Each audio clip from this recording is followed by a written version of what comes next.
দেখুন এখানে জিনিসটা একদিনের ব্যাপার নয়, এক মাসের ব্যাপার নয়, এখানে এক বছরেরও ব্যাপার নয়। যে জিনিসটা আমরা করেছি, আমরা ছোট ছোট আমানতকারীদেরকে রক্ষা করার জন্য আমরা লিকুইডিটি সাপোর্ট দিয়েছি প্রায় 17,000 কোটি টাকা।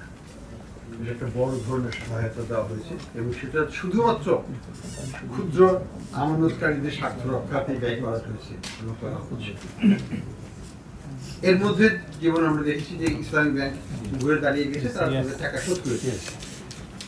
সবাই তো পারবে না, সবাই কিছু কিছু ব্যাংক আছে যেগুলো ধরুন 98% হয়তো তাদের নন পারফর্মিং হয়ে গেছে। সেক্ষেত্রে কিন্তু তাদেরকে টার্ন অ্যারাউন্ড করাটা সম্ভব হবে না। তারা নিজের পায়ে, এটা বোর্ড দিয়েও হবে না, আমাকে বসালেও হবে না, কাউকে বসালেও হবে না। এটা আমাদেরকে সরকারিকরণের মাধ্যমে আমাদেরকে একটা সলিউশন করতে হবে।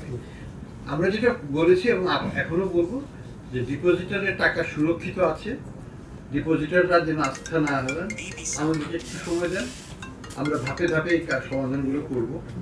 একই সাথে আমরা যেটা এগুলো আর্থিক প্রতিষ্ঠানগুলোতেও আছে, আমরা তাদেরকে শোকজ নোটিশ পাঠিয়েছি, বলেছি যে কেন তাদেরকে বন্ধ করে দেওয়া হবে না এবং কিভাবে তারা আমানতকারীদের স্বার্থ রক্ষা করবে সেটা পরিকল্পনা আমাদেরকে যেন তারা দেয়। তারা দিয়েছে, আমরা সেটা নিয়ে তাদের সাথে আলোচনা করছি। আমরা পরবর্তী ধাপে কিভাবে এই আর্থিক প্রতিষ্ঠানগুলোকেও সুসংগঠিত করা যায়।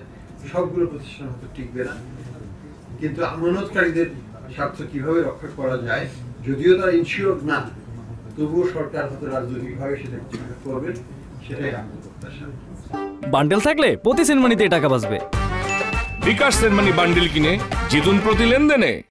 শুরু হয়েছে Standard Charter Channel I Agro অ্যাওয়ার্ডের 10ম আয়োজনের মনোনয়ন গ্রহণ।